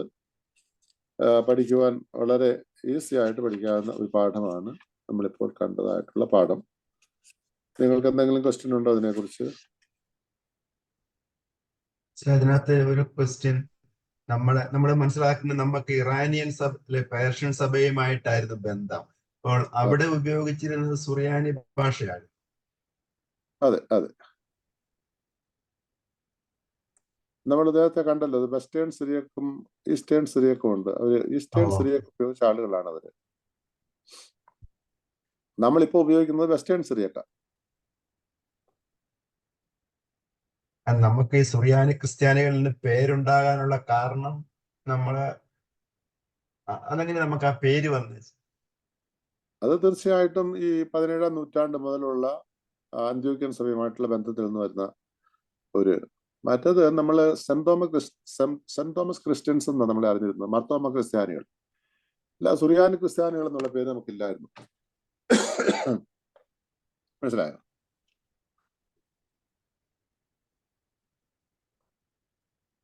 മനസ്സിലായോ? ഹലോ, ക്വസ്റ്റ്യൻ ചോദിച്ചത് ആരായിരുന്നു? ഞാൻ പറഞ്ഞത് കേട്ടോ? കേട്ടോ. Thank you. ഓക്കെ, നമ്മൾ സെന്റ് തോമസ് ക്രിസ്ത്യൻസ്. അത് പിന്നീട് മുകളിൽ തന്നെ അച്ഛൻ മുമ്പേ പറഞ്ഞപ്പോൾ നമ്മള് സുറിയാനി ക്രിസ്ത്യാനികൾ എന്ന പേര് ഉപയോഗിച്ചിട്ടുണ്ട് 1500-ലൊക്കെ. പോർച്ചുഗീസുകാരുടെ ആഗമന സമയത്തും നമ്മൾ സുറിയാനി ക്രിസ്ത്യാനികൾ എന്ന പേര് ഉപയോഗിച്ചതായിട്ട് കാണുന്നു. കൊണ്ടാണ് ചോദിച്ചത്. അത് ഞാൻ പറഞ്ഞല്ലോ, ഇത് ഈ രണ്ട് പാരമ്പര്യങ്ങളുണ്ട്. ഒന്ന്, ഈ പേർഷ്യൻ സഭയുമായിട്ടുള്ള ബന്ധത്തിൽ അന്ന് സുറിയാനി ക്രിസ്ത്യാനികളെന്ന് നമ്മളെ പറഞ്ഞു വന്നിരുന്നു. പക്ഷെ ഈ മലങ്കര സുറിയാനി സഭയെന്ന് പറയുന്ന ഒരു രീതിയിൽ നമ്മളെ അറിയപ്പെടാൻ തുടങ്ങിയത് 17-ാം നൂറ്റാണ്ട് മുതലുള്ള അന്ത്യോക്യൻ സഭയുമായിട്ടുള്ള ബന്ധത്തിലാണ്. പക്ഷെ പൊതുവെ നമ്മളെ അറിയുന്നത് സെന്റ് തോമസ് ക്രിസ്ത്യാനികളെന്ന്. ഓക്കെ, യൂണിറ്റ് 3 പാഠം 2, 16-ാം നൂറ്റാണ്ടിലെ പേർഷ്യൻ സഭയും മലങ്കര സഭയും. അതാണ് ഈ പാഠം. പ്രാരംഭം, പേർഷ്യൻ സഭയിലെ വിഭജനം, ഇന്ത്യയിൽ വന്ന പേർഷ്യൻ ബിഷപ്പുമാർ. നമുക്ക് വളരെ ഫാസ്റ്റ് ആയിട്ട് പോയെങ്കിൽ തീർത്തുള്ളൂ. പ്രാരംഭം ഇതാണ്: 16-ാം നൂറ്റാണ്ടിന്റെ മധ്യത്തിൽ ഉണ്ടായ വിഭജനത്തിൽ പേർഷ്യൻ സഭയിലെ ഒരു വിഭാഗം റോമൻ കത്തോലിക്ക സഭയിൽ ലയിച്ചു, മറുവിഭാഗം സ്വതന്ത്രമായി നിലനിന്നു. ഈ രണ്ട് വിഭാഗങ്ങളിൽ നിന്നും മെത്രാന്മാർ ആ സമയത്ത് കേരളത്തിൽ വന്നു. അവർക്ക് ആർക്കും സഭാഭരണം ഏൽപ്പിക്കാൻ പോർച്ചുഗീസുകാർ ഇഷ്ടപ്പെട്ടില്ല. എന്നാൽ അത് വകവയ്ക്കാതെ കേരളത്തിൽ വന്ന മാർ അബ്രഹാം 1597 വരെ സഭാഭരണം റോമൻ പിന്തുണയോടെ നിർവഹിച്ചു. പേർഷ്യൻ സഭയുടെ വിഭജനവും അതിനുശേഷം കേരളത്തിൽ വന്ന മെത്രാന്മാരും ഈ പാഠത്തിൽ പ്രതിപാദിക്കുന്നു. അപ്പോൾ വിഭജനത്തെ കുറിച്ചാണ് പറഞ്ഞത്. പേർഷ്യൻ സഭയിൽ രണ്ട് വിഭാഗങ്ങൾ ഉണ്ടായി. അതിൽ റോമൻ കത്തോലിക്ക സഭയുമായിട്ട് ഒരു വിഭാഗം ലയിക്കുന്നു, മറുവിഭാഗം തനതായ രീതിയിൽ സ്വതന്ത്രമായിട്ട് നിൽക്കുന്നു. ഈ രണ്ട് കൂട്ടത്തിൽ നിന്ന് ബിഷപ്പുമാർ വരാനിടയായി. അതൊക്കെയും നമുക്ക് ഇവിടെ അവർക്ക് ഭരണം കിട്ടിയില്ല. പക്ഷേ അത് വകവയ്ക്കാതെ കേരളത്തിൽ വന്ന മാർ അബ്രഹാം എന്ന ബിഷപ്പ് സഭാഭരണം റോമൻ പിന്തുണയോടെ നിർവഹിക്കുന്നതായിട്ട് കാണുന്നു. പേർഷ്യൻ സഭയിലെ വിഭജനം.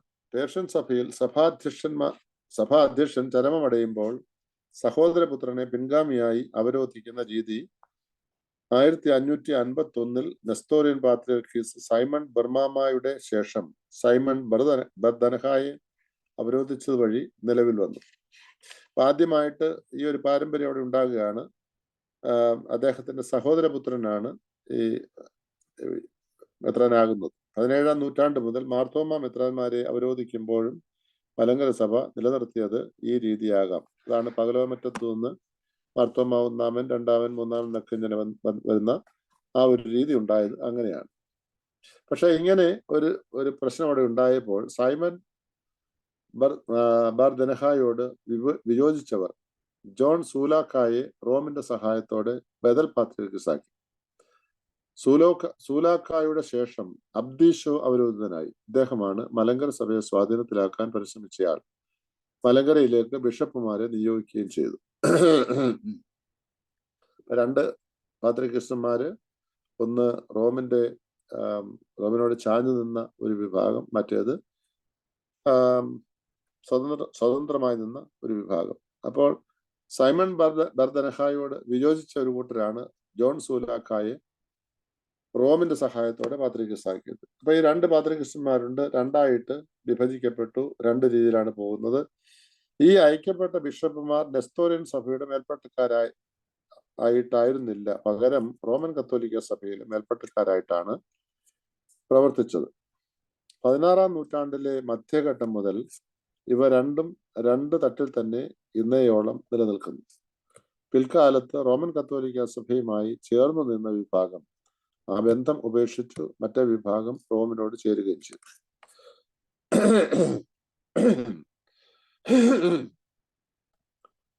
മലങ്കര സഭ പോർച്ചുഗീസ് രാജാവിന്റെയും ഗോവയുടെയും നിയന്ത്രണത്തിന് കീഴിൽ ആയിരുന്നു. അതിനാൽ അബ്ദീഷോ പാത്രിയർക്കീസ് അയച്ച ബിഷപ്പുമാർക്ക് ഗോവയിൽ വേണ്ടത്ര സ്വീകരണം ലഭിച്ചില്ല.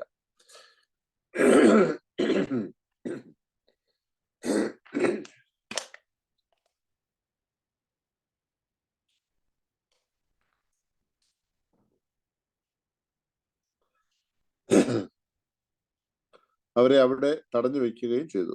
ഈ സമയത്ത് തന്നെ ഒരു പോർച്ചുഗീസ് ഭരണത്തിന് വിധേയമായി ഒരു പാശ്ചാത്യ ബിഷപ്പിനെ മലങ്കരയിൽ നിയമിക്കുവാൻ അവർ നീക്കങ്ങൾ ആരംഭിച്ചു. വളരെ തന്ത്രപൂർവമായി അവര് സഭയെ കീഴ്പ്പെടുത്തുവാനുള്ള ശ്രമം വീണ്ടും നടത്തിക്കൊണ്ടിരിക്കുകയാണ്. റോമൻ കത്തോലിക്ക സഭയുമായി ചേരാതിരുന്ന സൈമൺ ബാർ ദനഹ പാത്രിയർക്കീസ് മലങ്കരയിലേക്ക് നിയോഗിച്ച ബിഷപ്പ് പോർച്ചുഗീസുകാരുടെ പിടിയിൽപ്പെടാതെ മലങ്കരയിലെത്തി. എന്നാൽ ഇദ്ദേഹത്തെ നേരിടുവാൻ നിയോഗിക്കപ്പെട്ട മാർ ജോസഫിന്റെ പരിശ്രമ ഫലമായി അദ്ദേഹത്തെ പോർച്ചുഗീസ് അനുഭാവിയാക്കി തീർത്തു. ജോസഫ് ലത്തീൻ രീതികൾ നിർബന്ധമാക്കാതെ സുറിയാനി പാരമ്പര്യങ്ങൾ നിലനിർത്താൻ പരിശ്രമിച്ചു. എന്നാൽ പോർച്ചുഗീസുകാരുടെ ലക്ഷ്യം സുറിയാനി സഭയുടെ ആചാര അനുഷ്ഠാനങ്ങൾക്ക് പകരം ലത്തീൻ രീതികൾ നടപ്പിലാക്കുകയായിരുന്നു. നമ്മൾ നേരത്തെ കണ്ടതാണ്. 1552 ജോസഫിനെ കുറ്റവാളിയായി കണ്ട് വിചാരണ ചെയ്തു. എന്നാൽ അദ്ദേഹത്തെ നിരപരാധിയായി സഭാധികാരികൾ തീർപ്പ് കൽപ്പിക്കുകയും ചെയ്തു.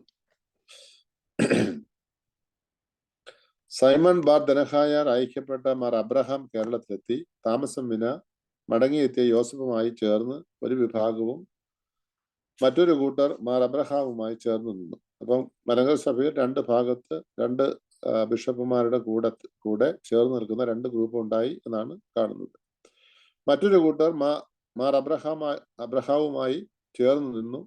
പോർച്ചുഗീസുകാരുടെ സഹായത്തോടെ അബ്രഹാമിനെ ബന്ധനത്തിലാക്കി യൂറോപ്പിലേക്ക് അയച്ചെങ്കിലും അതിൽ നിന്ന് അദ്ദേഹം ഒളിച്ചോടി പാത്രിയർക്കീസിന്റെ അടുക്കലും പിന്നീട് റോമൻ പോപ്പിന്റെ അടുക്കലും എത്തി. അവിടെ നിന്നും പട്ടത്തു സ്ഥാനങ്ങൾ വീണ്ടും സ്വീകരിച്ച് കത്തോലിക്ക ബിഷപ്പായി 1568 വീണ്ടും ഇന്ത്യയിലെത്തി. അപ്പോൾ ഒത്തിരി കളികൾ ഇതിന്റെ പുറകിൽ നടക്കുന്നതായിട്ടാണ് നമ്മൾ ഇതിൽ നിന്ന് മനസ്സിലാക്കുന്നത്. വീണ്ടും പൗരസ്ത്യ ബിഷപ്പുമാർ മലങ്കരയിൽ ആഗതരായി. റോമിനോട് യോജിച്ചു കഴിയുന്നവരായിരുന്നു പലരും. മാർ ജോസഫിനെ പോർച്ചുഗീസുകാർ പിടിച്ച് യൂറോപ്പിലേക്ക് അയച്ചു. 1569 അദ്ദേഹം ചരമമടഞ്ഞു. ഇതിന് പ്രത്യേകമായിട്ടുള്ള കാരണമുണ്ട്. കാരണം റോമിനും പോർച്ചുഗീസിനും ഒക്കെയാണ് രാഷ്ട്രീയ സ്വാധീനമുള്ളത്. മലങ്കര സഭയ്ക്ക് രാഷ്ട്രീയ സ്വാധീനമില്ലായിരുന്നു. അതുകൊണ്ടാണ് തീർച്ചയായിട്ടും അവരെ കീഴ്പ്പെടുത്തുവാൻ ഇവർക്ക് കുറെയെങ്കിലുമൊക്കെ സാധിച്ചത്. എങ്കിലും മലങ്കര സഭയിലെ ധീരന്മാരായിട്ടുള്ള ആളുകൾ അതിനെ ചെറുത്തു നിൽക്കുകയും കുറേയേറെ അതിനെ നിരോധിക്കുകയും ചെയ്തതായിട്ട് നമുക്ക് കാണുവാനായിട്ട് സാധിക്കും. അടുത്ത ഇന്ത്യയിൽ വന്ന പേർഷ്യൻ ബിഷപ്പുമാർ എന്നുള്ളതാണ്. 16-ാം നൂറ്റാണ്ടിൽ വന്ന 5 ബിഷപ്പുമാരിൽ അബ്രഹാമിനല്ലാതെ മറ്റാർക്കും പോർച്ചുഗീസുകാരുടെ അതൃപ്തി മൂലം കാര്യമായി സഭാഭരണം നടത്തുവാൻ സാധിച്ചില്ല. അബ്രഹാമിന് മാത്രമേ സാധിച്ചുള്ളൂ. 1568 എത്തിച്ചേർന്ന അബ്രഹാമിന് റോമൻ പാപ്പായുടെയും അബ്ദിഷോയുടെയും പിന്തുണയുണ്ടായിരുന്നു.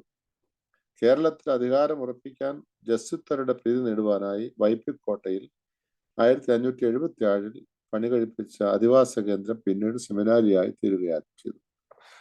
അത് അബ്രഹാമിന്റെ പ്രവർത്തനത്തിലൂടെ കിട്ടിയ ഒരു കാര്യമാണ്. ഗോവയുടെ അധീശത്വം അംഗീകരിച്ചുകൊണ്ട് അദ്ദേഹം പ്രവർത്തനം തുടർന്നുപോയി. ജസ്വിത്തരുമായുള്ള സ്നേഹബന്ധം നിമിത്തം പോർച്ചുഗീസുകാരുടെ അതൃപ്തിയെ അദ്ദേഹം മറികടന്നു. അപ്പൊ ഈ പോർച്ചുഗീസുകാരുടെ എതിർപ്പുണ്ടായിരുന്നു, പക്ഷെ ജസ്വിത്തരുമായിട്ട് അദ്ദേഹത്തിന് സ്നേഹബന്ധം ഉണ്ടായിരുന്നതുകൊണ്ട് അതിനെയൊക്കെ മറികടക്കുവാനായിട്ട് അദ്ദേഹത്തിന് സാധിച്ചു. ഈ അബ്രഹാമിനെ പറ്റി നെസ്തോറിയൻ പാത്രിയർക്കീസിന് മതിപ്പില്ലാതെ വന്നതിനാൽ മാർ സൈമൺ എന്ന മറ്റൊരു ബിഷപ്പിനെ കേരളത്തിലേക്ക് അയച്ചു. റോമൻ കത്തോലിക്ക സഭയിലെ വിവിധ സമൂഹങ്ങൾ തമ്മിൽ സൗഹാർദ്ദമില്ലാതിരുന്നതിനാൽ ഫ്രാൻസിസ്കൻ സമൂഹവുമായി അദ്ദേഹം സൗഹൃദത്തിലെത്തി. ഈ സൈമൺ അപ്പൊ ഈ ഫ്രാൻസിസ്കനും അല്ലെങ്കിൽ ജസ്യൂട്ടുകൾ അവർ തമ്മിൽ ഈ പടലപിണക്കം ഉണ്ടായിരുന്നു, തമ്മിൽ യോജിപ്പില്ലാതിരുന്ന കാലമാണ്. അതുകൊണ്ട് ഏതെങ്കിലും ഒരു ഗ്രൂപ്പിന്റെ കൂടെ കൂടി മറ്റുള്ളവരെ എതിർക്കുന്ന ഒരു രീതിയാണ് ഉണ്ടായിരുന്നത്. അപ്പോൾ സൈമൺ കേരളത്തിൽ വന്നപ്പോൾ അദ്ദേഹം ഈ ഫ്രാൻസിസ്കന്റെ കൂടെ കൂടി അവരുടെ സൗഹാർദ്ദം നേടി. അങ്ങനെ പോർച്ചുഗീസുകാര് ആയിട്ട് ഈ പ്രശ്നമുണ്ടാകുന്നു. പോർച്ചുഗീസുകാർ സൈമണെ തിരിച്ചയച്ചു. അദ്ദേഹം വികാരി ജനറലായി ഒരു പട്ടക്കാരനെ നിയമിച്ചിരുന്നു. അദ്ദേഹം പോകുന്നതിന് മുമ്പേ, സൈമൺ തിരിച്ചു പോകുന്നതിന് മുമ്പേ ഒരാളെ വികാർ ജനറലായിട്ട് നിയമിച്ചു. അദ്ദേഹത്തിലൂടെ അബ്രഹാമുമായും പോർച്ചുഗീസുമായും പടവെട്ടുകയായിരുന്നു അദ്ദേഹത്തിന്റെ ഉദ്ദേശം. ഈ വൈദികൻ 1596 സൈമൺ 1599 നിര്യാതനായി. അങ്ങനെ ഈ യത്നം പരാജയപ്പെട്ടു.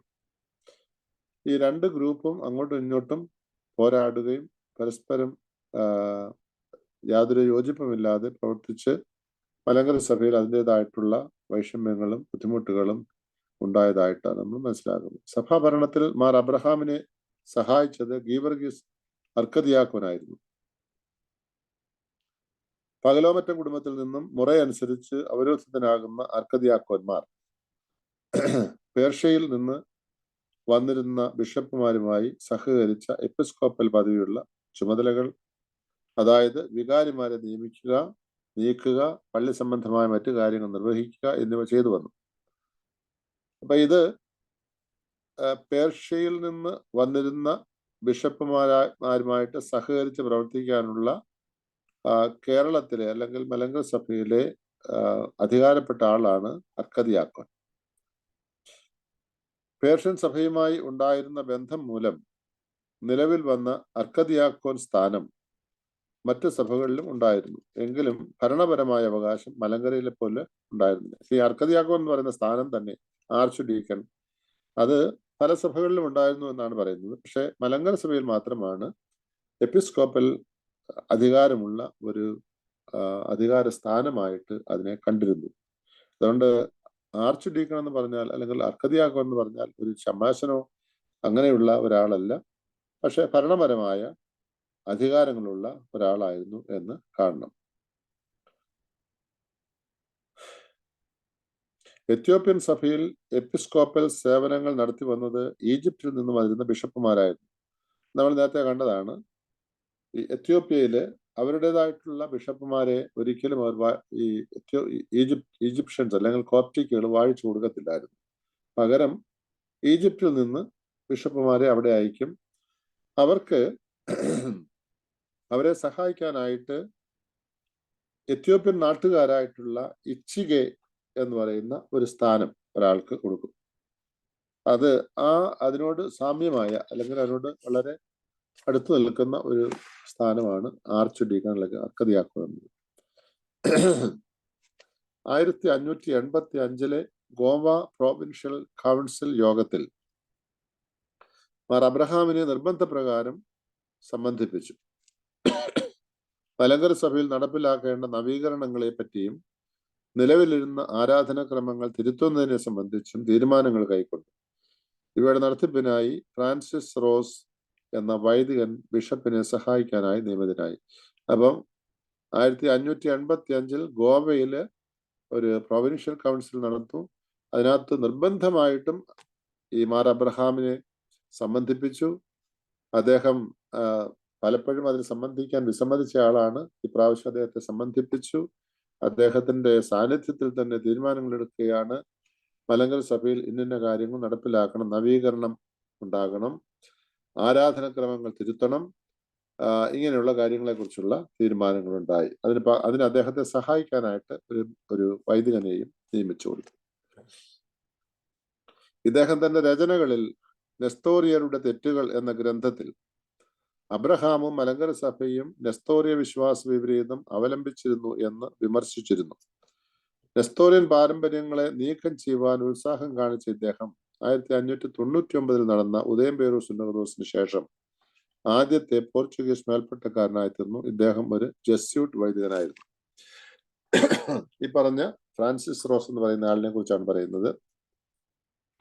അദ്ദേഹം എഴുതിയ ഒരു രചനയാണ് നെസ്തോറിയരുടെ തെറ്റുകൾ. അബ്രഹാം അന്ന് ഉണ്ടായിരുന്ന മാർ അബ്രഹാം മലങ്കര സഭയും നെസ്തോറിയ വിശ്വാസ വിപരീതം അവലംബിച്ചിരുന്നു എന്നൊക്കെ അദ്ദേഹം വിമർശിച്ചിരുന്നു. ഇങ്ങനെയുള്ള കാര്യങ്ങളൊക്കെയും അദ്ദേഹം ചെയ്തതുകൊണ്ട്, ഉത്സാഹം കാണിച്ചതുകൊണ്ട് അദ്ദേഹത്തെ ഒരു ബിഷപ്പായിട്ട്, മേൽപ്പട്ടക്കാരനായിട്ട് പോർച്ചുഗീസ് അധികാരികൾ അദ്ദേഹത്തെ നിയമിക്കുന്നുണ്ട് എന്ന് നമ്മൾ കാണുന്നുണ്ട്. 1599 ഉദയംപേരൂർ സുന്നഹദോസിന് ശേഷം. ഓക്കെ, ഒരു അല്പസമയം ലേറ്റായി, സമയം കഴിഞ്ഞു പോയെന്ന് തോന്നുന്നു. 1-2 മിനിറ്റ് കൊണ്ട് നിർത്താം. 1585 ഗോവൻ കൗൺസിൽ അനുശാസനങ്ങൾ നടപ്പിൽ വരുത്താൻ അബ്രഹാമിന് താല്പര്യമില്ലായിരുന്നു. ഈ മുകളിൽ പറഞ്ഞ കാര്യങ്ങൾ വൈപ്പിക്കോട്ടയിൽ പഠിച്ച വിദ്യാർത്ഥികൾക്ക് പട്ടം നൽകാനും അദ്ദേഹം തയ്യാറായില്ല. അത് നമ്മൾ നേരത്തെ കണ്ടതാണ്. അബ്രഹാമിനെ സംബന്ധിച്ച ഈദൃശമായ പല പരാതികളും റോമിന് ലഭിച്ചതിന്റെ വെളിച്ചത്തിൽ അതിനെ നേരിടുവാൻ നിയമിതനായ ആർച്ച് ബിഷപ്പാണ് അലക്സിസ് ഡി മെനസിസ്. വളരെ ചെറുപ്പത്തിൽ തന്നെ 35 വയസ്സുള്ള വളരെ യുവാവായിരുന്ന ഒരു ആർച്ച് ബിഷപ്പാണ് അലക്സിസ് ഡി മെനസിസ്. ഇദ്ദേഹം നടത്തിയ ഉദയംപേരൂർ സുന്നഹദോസ് റോമിന്റെ നിർദ്ദേശങ്ങളെ മറികടന്നായിരുന്നു. അപ്പോൾ ഇത് ഇച്ചിരി അതിമിടുക്ക് കാണിച്ചു എന്ന് പറയാം ഈ അലക്സിസ് മെനസിസ്. ഈ മാർ അബ്രഹാമിനെ നേരിടുക എന്നുള്ളതാണ് ലക്ഷ്യം. പക്ഷെ അതിനേക്കാളും മറികടന്നുകൊണ്ട് റോം പറയാത്ത കാര്യങ്ങൾ ചെയ്തതാണ് 1599 ഉദയംപേരൂർ സുന്നഹദോസ് എന്ന് അവര് വരുത്തി തീർക്കുകയാണ്. എന്തിനു വേണ്ടിയാണ്? ഇത് റോം ചെയ്ത അപരാധങ്ങളെ മറച്ചു വയ്ക്കാനുള്ള ഒരു ശ്രമമായിരുന്നു. ഞങ്ങൾ തെറ്റൊന്നും ചെയ്തിട്ടില്ല, അദ്ദേഹം ആവശ്യമില്ലാതെ അദ്ദേഹത്തോട് പറയാത്ത കാര്യങ്ങൾ അദ്ദേഹം ചെയ്തതാണെന്നൊക്കെ ഈ പറഞ്ഞു വരുത്തി റോം രക്ഷപ്പെടാനായിട്ട് ശ്രമിക്കുന്നതാണ് ഇവിടെ പ്രിയപ്പെട്ട VC ശമൂലച്ചൻ കണ്ടെത്തുന്നതായിട്ടുള്ള സത്യം. അങ്കമാലിയിൽ വസിച്ചിരുന്ന അബ്രഹാമിന് പോർച്ചുഗീസുകാർക്ക് ഒന്നും ചെയ്യുവാൻ സാധിച്ചില്ല. 1597 അദ്ദേഹം ചരമം പ്രാപിച്ചു. 16-ാം നൂറ്റാണ്ടിൽ പൗരസ്ത്യ സഭാ പാരമ്പര്യം നിലനിർത്തി വന്ന മലങ്കര സഭയെ മുട്ടുകുത്തിക്കാൻ ശ്രമിച്ച റോമൻ കാത്തലിക് സഭാ പ്രചാരകരോട് സമർത്ഥമായി നേരിട്ട വ്യക്തിയായിരുന്നു അദ്ദേഹം, മാർ അബ്രഹാം. അവിഭാജ്യ മലങ്കര സഭയുടെ അവസാനത്തെ ബിഷപ്പായിരുന്നു അദ്ദേഹം. അപ്പൊ ഇത് രണ്ടും രണ്ടായിട്ട് തിരിയുന്നതിന് മുൻപുള്ള അവസാനത്തെ ബിഷപ്പ്. 1599 ശേഷം സഭയിൽ പിളർപ്പുണ്ടായി. കത്തോലിക്കാവൽക്കരണം ഉണ്ടായി. നിർബന്ധമായിട്ട് ചില കാര്യങ്ങൾ അവർ ചെയ്തു. ഒത്തിരി പുസ്തകങ്ങൾ, രേഖകൾ നഷ്ടപ്പെടുത്തി. അതിനുശേഷം 2 വിഭാഗമായിട്ട് തിരിയുന്നുണ്ട്. അപ്പോൾ അങ്ങനെ തിരിയുന്നതിന് തൊട്ട് മുമ്പുള്ള ഏറ്റവും അവസാനത്തെ ബിഷപ്പാണ് മാർ അബ്രഹാം എന്ന് ഓർത്തിരിക്കുക. റോമുമായോ പോർച്ചുഗീസുമായോ ഹൃദയം കൊണ്ട് ചേർന്നു പോകാതെ സ്വന്തം സഭയെ സ്നേഹിച്ച ആളായിരുന്നു അദ്ദേഹം. അതുകൊണ്ട് തന്നെ നിരവധി വൈഷമ്യങ്ങളുടെ നടുവിലാണ് അദ്ദേഹം ജീവിച്ചത്. ഒത്തിരി എതിർപ്പുകൾ, പ്രയാസം അദ്ദേഹത്തിനുണ്ടായി. പിന്നീട് അബ്രഹാമിന് ശേഷം ഗീവർഗീസ് അർക്കദിയാക്കോനെ അപ്പസ്തോലിക വികാരിയായി നിയമിക്കണമെന്ന് റോമിന് നിന്ന് ആജ്ഞയുണ്ടായി. എന്നാൽ നിര്യാണത്തിന് മുമ്പ് തന്നെ അദ്ദേഹം അർക്കദിയാക്കോനെ വികാരിയായി നിയമിച്ചിരുന്നു. കൂടാതെ പൗരസ്ത്യ ബിഷപ്പുമാരെ ആവശ്യപ്പെട്ടുകൊണ്ട് ബാബിലോൺ പാത്രിയർക്കീസിന് നിവേദനം നൽകുകയും ചെയ്തിരുന്നു. അങ്ങനെ ബിഷപ്പുമാർ വന്നാൽ അവരെ ഇന്ത്യയിൽ എത്താതെ തടയുവാൻ പോർച്ചുഗീസുകാർ നടപടികൾ സ്വീകരിച്ചിരുന്നു. ഇതൊക്കെ നമ്മൾ നേരത്തെ കണ്ടതാണ്. മലങ്കര സഭ മേൽ പോർച്ചുഗീസുകാർ വഴി റോമൻ കത്തോലിക്ക സഭയുടെ പരമവിജയം സാധ്യമായി തീരുമെന്ന് അവർ പ്രതീക്ഷിക്കുകയും ചെയ്തിരുന്നു. ഇങ്ങനെയൊക്കെ ചെയ്താൽ അവർക്ക് വിജയം നേടാമെന്നുള്ള ഒരു ചിന്തയായിരുന്നു അവർക്കുണ്ടായിരുന്നത്. എന്നാൽ അത് പരിപൂർണമായിട്ടും വിജയത്തിലെത്തിയില്ല എന്നുകൂടി നമ്മൾ മനസ്സിലാക്കുക. അങ്ങനെയാണ് ഈ പാഠം അവസാനിക്കുന്നത്. ഇപ്പോൾ 7:07 ആയി. എന്തെങ്കിലും ക്വസ്റ്റ്യൻസ് പെട്ടെന്ന് ചോദിക്കാനായിട്ടുണ്ടോ? ഒരു ക്വസ്റ്റ്യൻ ഉള്ളത്, നമ്മൾ നേരത്തെ ചാപ്റ്ററിൽ വായിച്ചത് യാക്കോബ് എന്ന് പറയുന്ന പിതാവ് ഏകാന്ത ജീവിതം നയിച്ച് മരിച്ചു എന്ന് പറഞ്ഞിരുന്നു. ഈ അദ്ദേഹത്തിനെയാണോ കോട്ടയം ചെറിയ പള്ളിയിൽ അടക്കിയിരിക്കുന്നത് പറയുന്നത്? അല്ല. കോട്ടയവുമായിട്ട് അന്ന് വലിയ ബന്ധമില്ല സഭയ്ക്ക്. ഇത് അങ്കമാലി യാക്കോബാണ്. അല്ല, അത് യാക്കോബ് അല്ലല്ലോ. അത്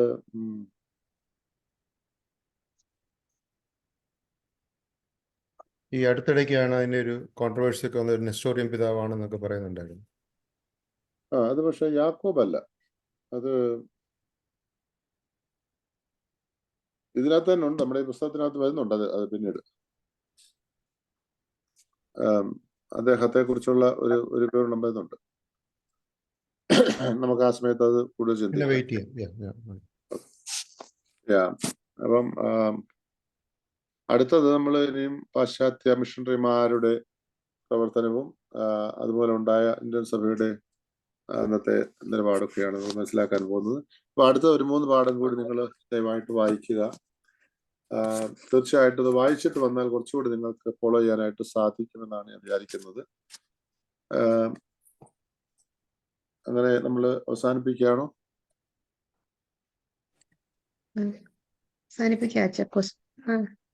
മിസ്റ്റർ ബെഞ്ചമിൻ ക്വസ്റ്റ്യൻ വല്ലതും ഉണ്ടോ?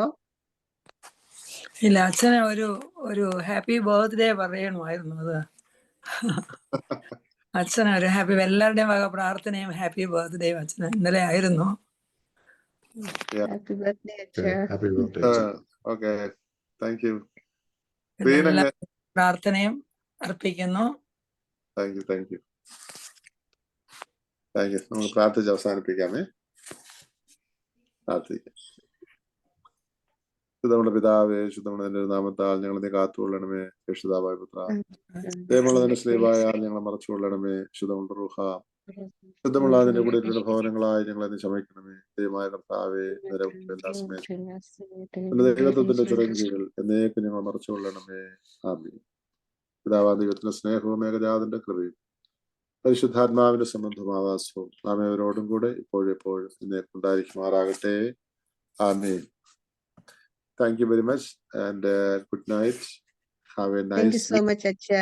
അച്ഛന് അലർജി പ്രോബ്ലം ഉണ്ടായിട്ട് ക്ലാസ് കണ്ടിന്യൂ ചെയ്തതിന് ഒത്തിരി താങ്ക്സ്. എന്താ? അലർജിയുടെ പ്രശ്നം ഉണ്ടായിട്ടും ക്ലാസ് കണ്ടിന്യൂ ചെയ്യാൻ ഒത്തതിന് ഒത്തിരി. അതെ, ഇന്നലെയും ഇന്നും ഒത്തിരി ടീഡിയസ് ആയിരുന്നു. അതായത് ഇന്നലെ കുർബാന, മാമോദിസ, കല്യാണം, റിസപ്ഷൻ, മറ്റു കാര്യങ്ങൾ. അല്ല, വെള്ളിയാഴ്ച വൈകിട്ടേ ഉണ്ടായിരുന്നു.